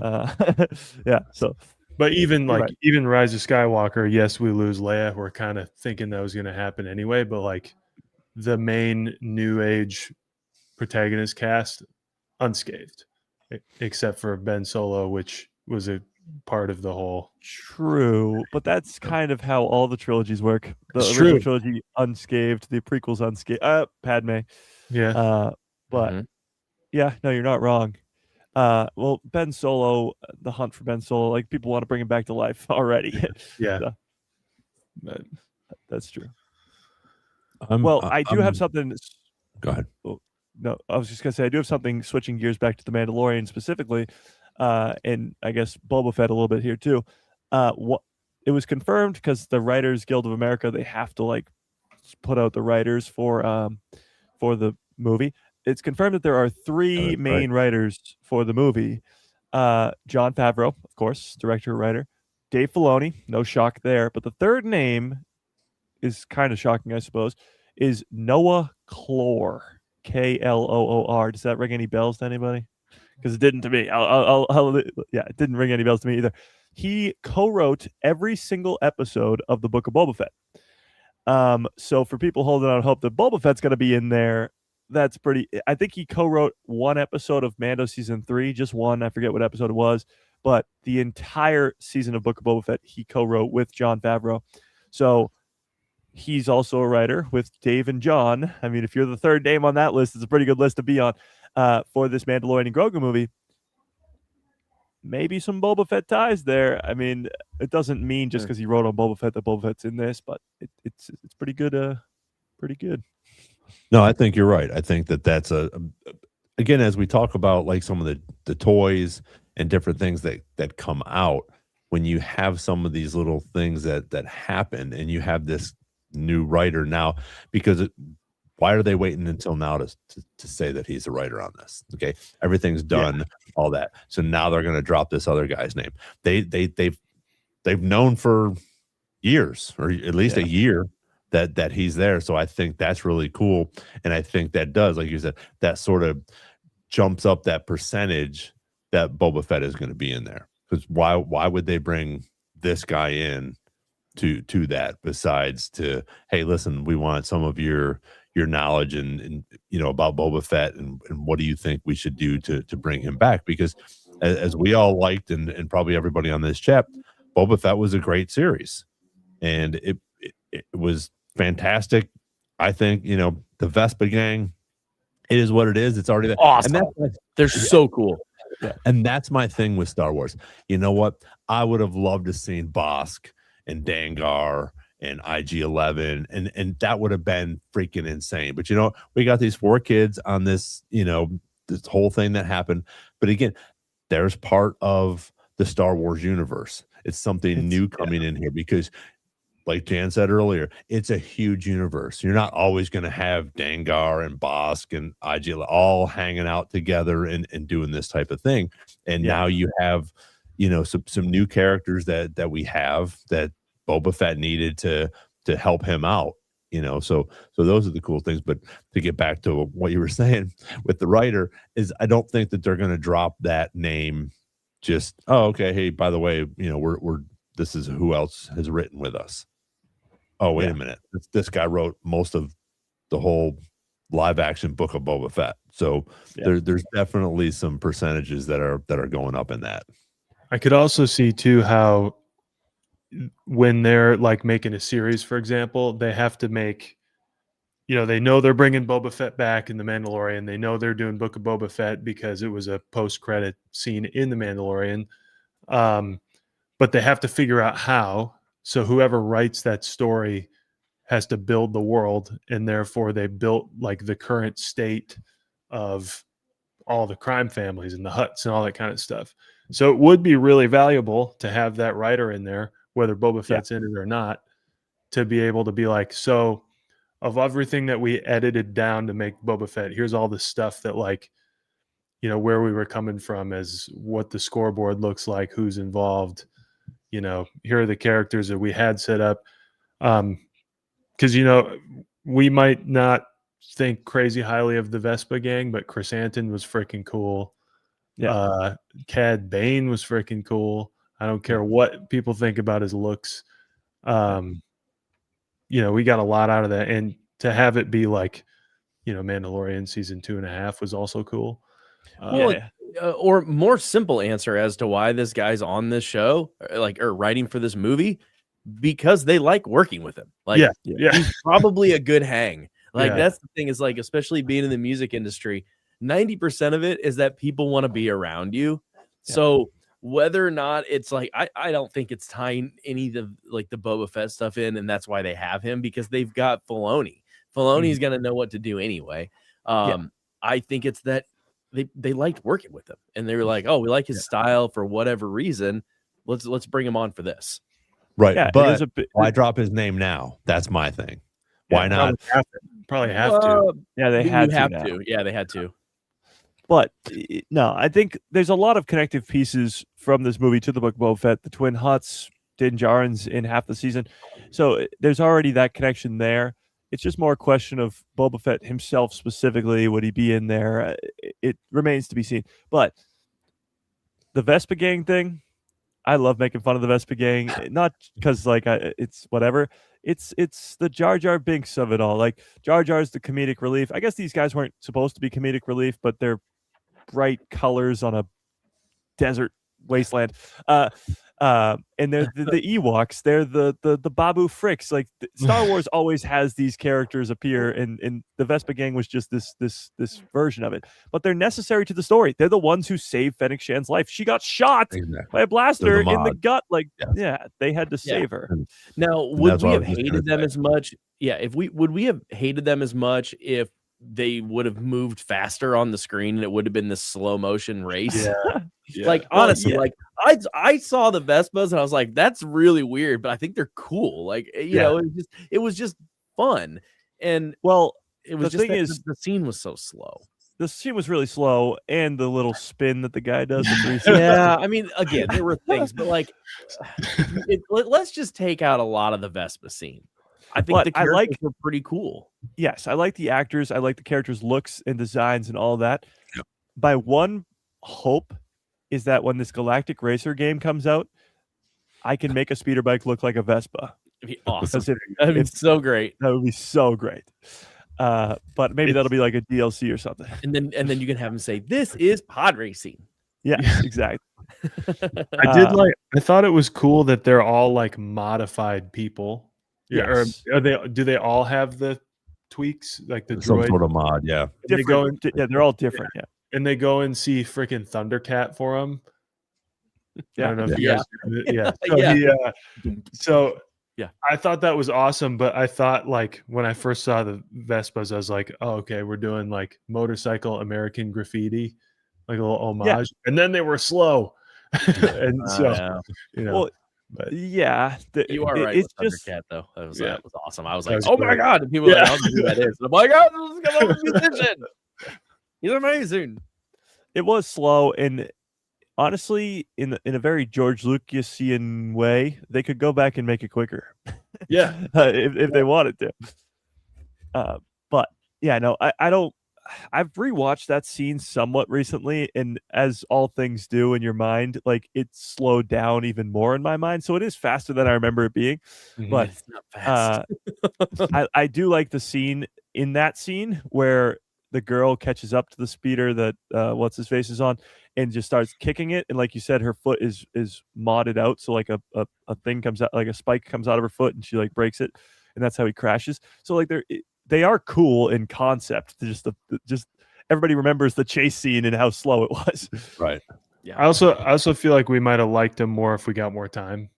Yeah. Because I think Book of Boba Fett had a few things to like accomplish, and working out the demographics of Tatooine was not one of them.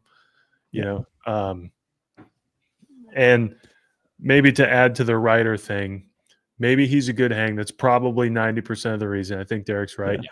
But also, we've been on here several times defending the writing of Book of Boba Fett, like making Boba Fett into a human in a very realistic thing, and like doing it with Tusken Raiders and doing it with, you know, a complicated organized crime thing that also bleeds the Mandalorian. Like that takes, you know, I feel like we're all in agreement that we really enjoyed that part of it. And that took some guts as a writer. And so maybe good hang and a well-deserved, you know, spot. I also wonder if there were plans for, you know, evolving the story from Book of Boba Fett in the Mandoverse. And they kind of like, there we go. And they kind of like switched up and said, you know what, we're going to take part of that into Mando and Grogu and, you know, kind of spread it out. I always wonder what they end up doing with that stuff. Yeah, I feel like there's more story. There's more story for Boba Fett and those characters, absolutely. But that's why I think there's going to be a Book of Boba Fett season 2 eventually. Wait, can I ask you guys a question? Mm-hmm. Yeah. Is this the first time I'm noticing? Is he in Veep? This guy, the guy who's the Twi'lek. Have you ever seen the show Veep? No. I've seen like episodes of it. The one with Julia Louis-Dreyfus. Yeah, I just put together Um, that the magistrate guy is. I think he's in The Veep. major domo. Yeah, I don't remember. It just reminds I me of think the he's line, her "I am the husband. king's major domo." Huh. I'm going to switch gears a little bit. I know Derek had sent me this article, and I know Yeah. Mike, you had talked about some Kathleen Kennedy stuff the other day. Was what you talked about? Was that the article from Vanity Fair or from Yeah. Vanity? Variety. Yeah. So Variety, yeah. Variety. Sorry. So yeah, we got an article from Kathleen Kennedy. And the main, I guess, the main gist of the Takeaway. story is she says that we're not gonna hear any verbiage from Grogu, and whether she's Yes. lying or not, we don't know. But I thought that was pretty interesting. Mike had talked about that. I think it was yesterday on his podcast. So, what do you guys think of that? Or Mike, if you want to maybe add a little bit to that, and then I'd be interested to see what Nick and Derek think about that. So here's my thing with all this. We just talked about how Katie Sackhoff said, I can neither confirm nor deny if I'm in the movie. And we're all like, okay, she's in the movie. If Kathleen Kennedy said, I can neither confirm nor deny if Grogu says his first words in this movie, then we'd all be like, okay, he says his first words. The fact that she says he doesn't, in the weird way that she phrased it, was like, because she was talking about E.T. and how he doesn't speak much. And then she was like, Grogu, he doesn't speak at all. And that's what makes his character so great, because you fall in love with the character, whatever, blah, blah, blah. And when he comes to the big screen, he's not going to say some words. She said it in a different way, but she said that was on sort the of the big gist. screen, he never says a word. She confirmed Yes. that. That is weird phrasing. It is weird phrasing. And even when you have it like with the whole article, and she's already talking about Grogu and how he doesn't say anything in the show either. If she, first of all, said, oh, and on the big screen, he's going to say his first words, that ruins it. If she says, maybe he says his first word, like, then you're thinking, yeah, he's going to say it. Her denying it would be the best possible situation, because she's either lying and the surprise is still intact, or she's telling the truth and he doesn't say a word and nothing really changes. So I think that's, I guess, the best situation here, because as we just went over with Katie Sackhoff, there's easier ways to figure it out. Mm-hmm. Well, I think also the big thing, I thought you were going to talk about something a little bit different from that article, Ron, and that was that they asked her about handing over the reins to Filoni and to Lin-Manuel Brennan. And this is the exact quote. It didn't just happen 6 months ago.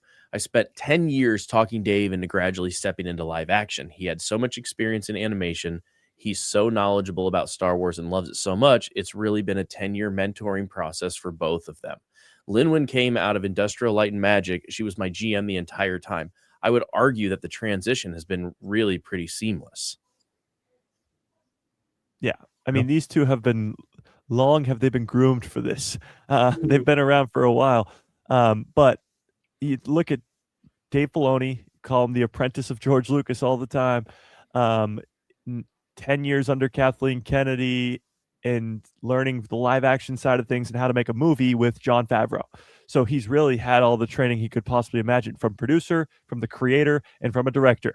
That's all you need. And then the Lin-Wen stuff, like, still don't know much about this lady, but as Kathleen just said, she's been the GM since she got there. So she's been trained for a long, long time. Yeah.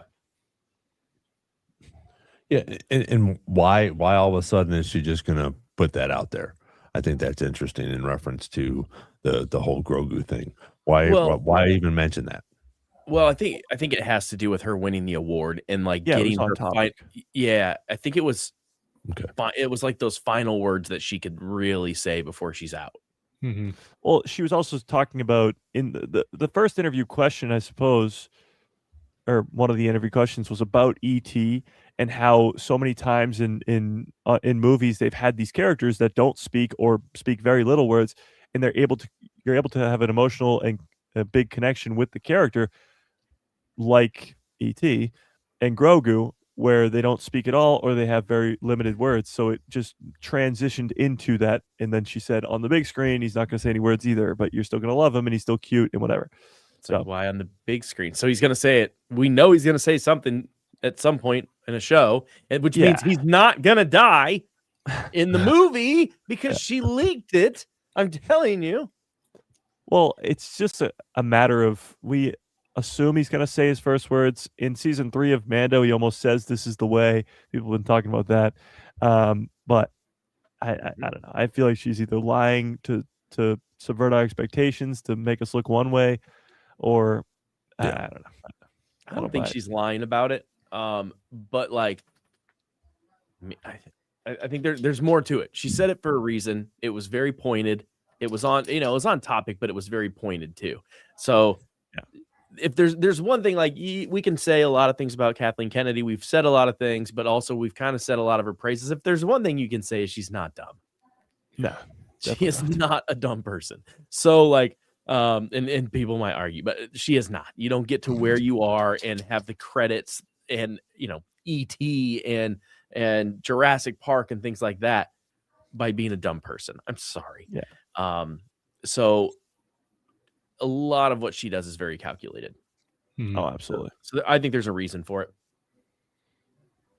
Yeah, because I mean, to your point, she didn't have to mention the big screen at all. She could have just been like, "Yeah, Grogu hasn't said a word in 3 seasons, and you guys love him too." But she did mention the big screen. Yeah, which is like, okay, well, what's the next show that he's going to be in? Mm-hmm. Is he going to be in Ahsoka? Ahsoka. That'd be nice. To the point of, I guess we looked at the other writer too. This new writer, the Writers Guild of America did have to also give us the producers on the movie, and a surprising name did pop up for The Mandalorian and Grogu. And that was Bryce Dallas Howard, is a producer on The Mandalorian and Grogu. She's done plenty of episodes of The Mandalorian, so that's no real big surprise, but I didn't know she was even a producer on this. She did episodes of Skeleton Crew, and she's directing 2 episodes of Ahsoka. So again, the producer role is like, how much is she really involved? Like, what's her real position there? But she is put on the credits as a producer of this movie. And the voice of Yaddle. Mm-hmm. Also true. Yeah, somehow Yaddle returns. Yeah. I mean, do we have full confirmation that Yaddle is dead? Is anyone ever really dead? She gets squished by a door, and then she's like, "Nah, I'm back." So she does return once, and then she kind of gets sliced down by Dooku, but she could have survived that. That's what I'm saying. If Maul got sliced in half, no body, no death. That's what I'm saying. Oh, that's sort of, I think it's interesting, even like what Nick said earlier about Mace Windu. And I agree with you, Nick, but I think Mace would be pretty cool if they brought him back. I think, we don't need to bring everybody back, and, everybody doesn't survive, which obviously we know for the most part with, especially with Han and, things like that. But I think that would be a cool one, because that one, how many times did we see, Anakin jump out of the speeder in the middle of freaking Coruscant, and jump on another speeder or whatever he was doing, and all these guys jumping and running, and where Mace, you could definitely, bring him back. And I think that Samuel L. Jackson would do it, but I also think that people would freak out if you had. So I don't think they would do a movie as much as the 4 of us and everybody in this chat would love a movie with him in it, a Star Wars movie that's based on Mace Windu. But I think a live action would be pretty cool, and I think it would kill on Disney Plus. I think a lot of people would watch that to see what happened to him. But because he's such a popular actor, and the way that he came into Star Wars after it was already established, and then all of a sudden you have this, especially at that time in the 90s and the early 2000s, he was a huge actor. And I think that would be a really cool something to bring it back. But that was just my 2 cents I wanted to put in when Nick was talking about it earlier. And what if he just comes back as a Force ghost, but instead of like the blue shroud, it's purple? Yeah, great. There you go. I would love more. Awesome.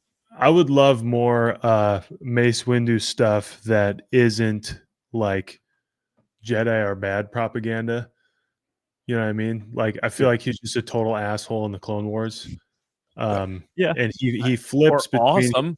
Yeah, he's awesome, but like he's always this like this like linchpin for you feeling resentful for Anakin in the Clone Wars, in my opinion. Other than like the Zillo Beast arc, like where he's like great, he's always kind of like. And then in Tales, he like does Dooku dirty.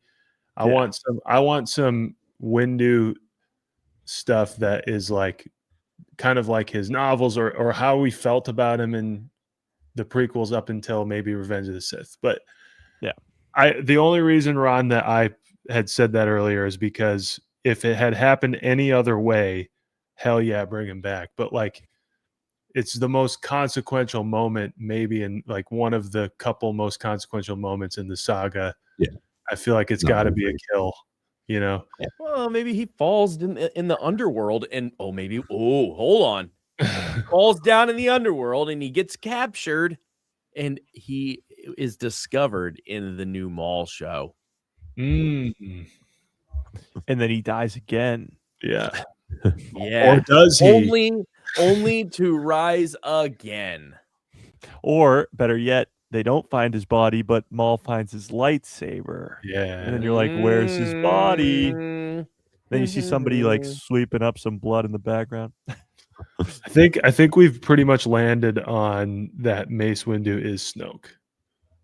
So he's actually Palpatine. Yeah. And he did change his name to Mace Skywalker. There we go. Well, Speaking of, go ahead. No, I thought this was going to be the warlord from the Mandalorian. I thought that's what I did say that. Yeah, I told you. Yeah. I told you. He's back. Yeah, you're gonna like his name. It's Samuel H. Saxon. Well, bringing Mace back in Maul, but that's a good segue to this because we are coming up on this pretty rapidly. Yeah, and I know all of us are extremely psyched about this. Not me. Do you guys have any new thoughts in reference to what we're gonna get from this, or who we might see in these? I don't think that we're gonna see Mace, but some other people that we might see cameos in here, and then also, what are we thinking about this this apprentice and this Talon? Do we think that is what is going to happen, or do you think this apprentice is just a character that's going to end up dying in this? I could honestly see it being like he trains Talon in the ways of the dark side, and his purpose is to take revenge on Palpatine. Like that's his whole goal, seemingly, is to take down the Empire, take down Palpatine. And maybe she doesn't want to do that. Like I don't see them establishing this girl, former Jedi turned trained by Maul, Darth Talon, probably. I don't see them establishing this character and then just killing her off right away, or even keeping her around for a couple seasons and then killing her off. I think she's going to have to leave Maul, like maybe in a fight, which would be great, but maybe not. There has to be a reason for her to leave Maul and then leave that open end off in the galaxy with the Darth Talon possibility of returning later. But yeah, I think this is going to 100% be our canon Talon, because why else would they make her a Twi'lek? Why else would they make her have those, like, be Maul's apprentice? There's no reason for that. Yeah. Derek? I think, are we going to get Kira in there? I think it would be later on. Somebody did point out to me that this is confirmed to be a first season of a show. I believe on Disney Plus. If you go to where, if I can pull it up really quickly, if you go to where the Maul Shadow Lord, where the trailer is, let's see, trailer extras. Yeah, it says trailer for Maul Shadow Lord, or sorry, trailer dash Star Wars Maul Shadow Lord Season 1. So it is confirmed to be a first season of a multi-season show. So Kira and all that stuff, it's still 9, maybe 10 years away. So it wouldn't be until later. I think we'll get Dryden Voss, though. Yes, because Dryden's in Season 7 of the Clone Wars. So. Yeah. Well, thanks for answering that question for me, because that's what I was like, are we going to get her? Like, I was kind of like, I don't think we're going to get her in a first season, but I mean, we kind of have to see her at some point, right? Well, to my knowledge, she's still alive even towards the Mandoverse time. Like, she's still alive in the original trilogy. So, yeah, she's definitely going to be showing up in this show to fill in. If we're going all the way to Rebels with this show, then she's going to be a big part in that, at least in the back half of the series. She needs her own show. That's what she needs. Well, she returns. She returns as the leader of the Crimson Dawn after Maul's death. So we need more of that. So if you're going to make a Book of Boba Fett season 2, she can be your villain. Very true. So speaking of all of that, I think this is a cool little question as well. And y'all know my answers. I mean, I'm hyped. I'm psyched for all three of these things that are coming out this year. I'm a 10 out of 10. Just the little that we know on all of these things. Just give me more Star Wars, and I know we're all like that, but I'd be interested to hear what you guys think about that as well. If you're the Maul show, and I know Mike, that's a big favorite character, and same with Ahsoka, and we're both on that same page. The two of those are some of my most favorite characters as well. But I'm 10 out of 10 for Maul. I can't wait because it's right around the corner. Mandalorian and Grogu is going to be incredible, and so is Ahsoka. Yeah, I mean, me personally, I mean, Maul's one of my favorite characters. I mean, I have Darth Maul Donald Duck tattooed on my arm. But I think I'm more hyped about Mando and Grogu, and I love all of the things, but there's just something about this movie that just feels so different to me, and I'm so excited for it. Like, the last time I felt like this was when Rogue One came out. I like the sounds of that. If this is anywhere close to Rogue One, we're in a great spot. Oh my! It's my favorite Star Wars movie. There you go. It's crazy because just like Derek just said, Maul's my third favorite character behind Anakin and Ahsoka, and I'm still more excited for the Mandalorian and Grogu movie. Maybe it's because it's a movie and we haven't experienced a movie in a long time. I've had plenty of shows. They're all great, but I mean, I've had plenty of them.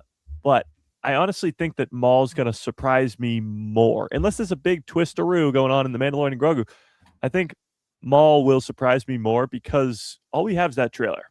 And that's it. Like, we don't have much in terms of this show at all. And with the Mandalorian, you're going to get a lot more trailers. We've already had 2. We've really had like 5, but they were leaked trailers. But we've had a ton of marketing for the Mandalorian and Grogu.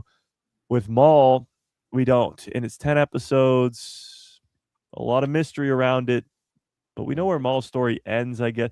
I think it's more likely to shock me than the Mandalorian and Grogu will. But I'm more excited for the Mandalorian and Grogu. Yeah. Nick? I'm exactly on the same page. I'm like I said earlier, the Mandalorian and Grogu kind of comes with a formative experience, that we get every decade or so, which is unfair to Maul in this matchup because I freaking love Maul. But I agree with Mike. I feel like Shadow Lord is going to be the thing I probably think about more, like while we're watching it. I think there will be things about it. I'll give my takes on, cameos and stuff later, but like, I think I'll be more, I guess, reeling about what happens in Maul than I will be Mandalorian and Grogu, because also it stands to reason that any questions we have about Mandalorian and Grogu, as far as like the big picture, we get a couple of months and then we're in Ahsoka season 2. So, which should kind of put us right back in the timeline. Whereas I feel like we could get this Maul thing and then literally have no idea what comes next for whatever that opens up. But so anyway, I'm more excited for the movie just because it comes with an experience. Well, to your point too, like, I think back to, as Derek said, he was more excited, like this excitement that he had for Rogue One. It's the first Star Wars movie in 6 years. So it's just like having the first Star Wars movie in 10 years with The Force Awakens. And if you asked me back then what I'm more excited for, The Force Awakens or Rebels, I'd say The Force Awakens. And yet Rebels is like my favorite Star Wars project ever. So maybe Maul becomes that, but it might take a couple seasons and like a lot of character development for all those people. So as of right now, more excited for Maul Shadow Lord. Ask me again in 5 years, and we'll see how we're doing. Well, and that's what's so cool about Star Wars, because it continues to change, and we have no idea what's going on in these three projects that are coming out. And that's the fun, exciting part about it. And we can sit here, and we have for months and probably almost a year about all of these movies, and we will, after these come out, we'll start speculating even more about Starfighter as we get closer and closer to that. And those are the cool things. And again, for me, that's why 2026 is going to be one of the best years for Star Wars to drop all three of these things. And I also think that we're going to get some more throughout the year. We're getting the new book, which will be cool, because again, that's going to lead up into an Andor type of thing. So we'll learn a little bit more about I'm excited about seeing Luthen on that cover, because he's not in the first book. Saw is, like I said, Mon Mothma and Bail Organa. So all of these things that are coming out, we just don't know yet, and that's what gets me excited, because I want to learn more about these characters, and I want to learn more about the story. And if something doesn't line up, that's okay. If we see an episode of Maul where it's like, that was, but it's still okay. Mandalorian and Grogu, I think that is just going to be a smash all the way around, and same with Ahsoka. But I think with Ahsoka, it's going to be more for the hardcore fans. I think as much as people like Ahsoka, and she's a new character, and we've already seen, her in Clone Wars, and we've seen her in her first season. But now that we get into this, and like we've talked about, if they're going with the Mortis gods thing, which, I mean, they almost have to by the end of season 1, that's, what we're looking at, I think. And for him just standing on that statue and on the arm extended out, it's just, we're getting something with the Mortis gods. And that's where fans like us are going to be so excited and know a little bit more about it, because they're going to have to explain a little bit to the normie fans in reference to that. But all three of these projects, I think, are just going to be phenomenal, and I think we're going to get some more stuff out of it as well. But I do understand the point of it being in the theater as well, which is how Star Wars was supposed to be seen.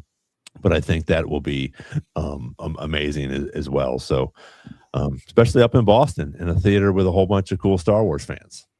Oh yeah. So anybody got anything else you want to bring up or talk about before we wrap up here? I did have one last thing really quick about the Mandalorian Grogu. There was 2 leaked titles for Lego sets coming this summer for the Mandalorian and Grogu. One called Hut and Droid Base, which looks to be from that trailer, the Nal Hutta base on that sort of foresty looking planet. That does include a Rod of the Hutt's minifig, which is cool. And then the other one is, there's no images of either of these, but the other one is called Imperial Remnant Attack. So that could be the AT-AT scene where Din and Grogu are attacking the Imperial Remnant, or it could be the Imperial Remnant attacking them, and it might be the Adelphi base. It might be Navarro and our Grief Karga death, possibly. But I don't know. What do you guys think of that? I think that's cool. I think those are the fun things that we get to see, a little bit of a, maybe not an Easter egg, but just something that's going to come out that we have, are these both Lego sets? Yeah, Lego sets. Yeah. And those are the cool things about it, because we will have a little bit more. It's not giving too much away. You got a Rod of the Hutt, which will be interesting to see as a Lego. Yeah. So I think that'll be cool. Yeah. Before we go, Zima had a question, and I never want people to have that question. So Darth Talon was the apprentice in Darth Krayt, and we're going to see Darth Krayt in Obi-Wan season. We don't know if we're going to get Obi-Wan season 2. No. So is this both canon or pulled? I mean, it's all legends at this point, and I don't foresee that happening. Yeah, no. So all that is Legends for now. However, it could be incorporated into canon very, very easily. Because if you get a Kenobi season 2, you need a bad guy, and what better than a Tusken Raider, former Jedi who survived Order 66, and to fight Obi-Wan, because that's already a story in Legends in the comics. And then Yes. the Darth Talon of it all would be great too. I don't see it happening, but it could. I hope it does. That'd be awesome. Yeah. Ewan McGregor is pushing for Kenobi season 2 more than anybody. So if he gets what he wants, So let's just bring it into existence. Thank you, Zima. There we go. Great question, and I hope it happens. I don't foresee it happening, but I hope it does. I've only been wrong at least 5,000 times. I'll add to that pile by saying I feel that I personally have gotten too ahead of myself on like who this Talon person is going to be, because we also see him presumably kill Marok, and we know Marok comes back through death of magic. So I can see Marok kind of being his boy too. So I don't know. Yeah. But Zima's got that head cannon going on. Yeah. I like it. I like it. Yes, she does. hang on. And Well, I'd love in good a news- Kenobi season 2. Same. We all would. We all would. And good news for Star Wars right now, at least as I'm seeing on the X, formerly known as Twitter, Grogu is currently trending. The word Grogu, so that's nice. Nice. Okay. As it should be. As it should always be. Right. This So is the way. thank you everybody for sorry, what were you gonna say? No, you just said this is the way. Oh, everybody for joining us. I really appreciate it. All 4 of us do. Your guys' comments in here again. We love getting to them. Derek, thanks for bringing that up for Zima, and again, we don't want to leave anybody hanging. So appreciate the comments for you guys. It's just again, it's just such a great time to be a Star Wars fan. And before we leave you, if you did join us, I wanted to let you guys know that this will be my last podcast from this house. I am moving, so we will be back here next Wednesday. I don't know what this is going to look like, but it's still going to be freaking cool.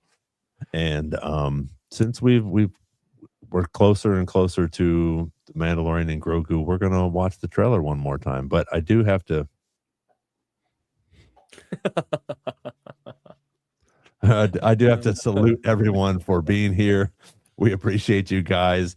Again, for Mike, tomorrow, 2:00, Saturday and Tuesdays, join him over on A Guy Who Loves Star Wars. I'm sure he will talk about a couple of things that we talked about tonight, especially that new picture, which is freaking cool. Yeah. And again, just can't wait to understand and see why Grogu's in a cage, what's going on with these characters. I mean, this all looks amazing. So appreciate you guys joining us. Go ahead. The big thing tomorrow is the Empire magazine is fully out. So last week we got the sneak peek at it, and this is the full thing. So interviews from Pedro Pascal, Jon Favreau, Dave Filoni, Sigourney Weaver, Jeremy Allen White, all tomorrow. So that'll be a big thing. So 2 p.m. Eastern time. Guy Who Loves Star Wars over on YouTube. X? What else? All of it. All of it. Awesome. So we will be back next week, Wednesday, 7 p.m. Thanks everybody for being here. Let me check the rest of these before we go. And awesome. We're gonna leave on this note. May the Force be with you. We'll see you on the next Star Wars Jedi Chat.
baby.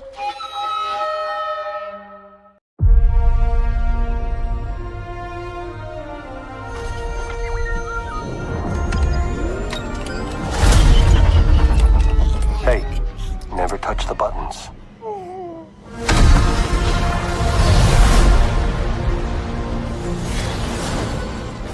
I can use some information. Whoa, for this price, I'll tell you whatever you want. I'm looking for a hut. Close for the night. Thank you.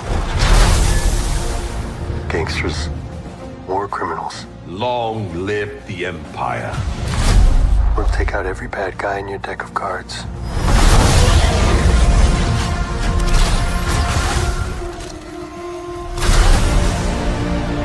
This isn't about revenge. It's about preventing another war. Strap in.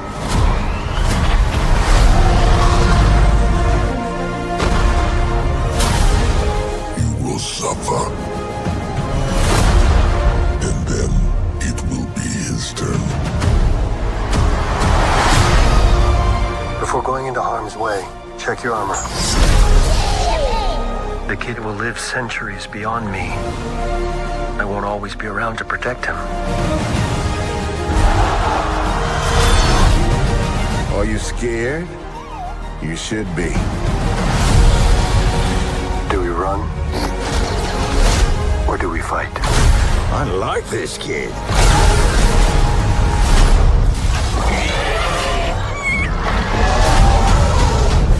What are you waiting for?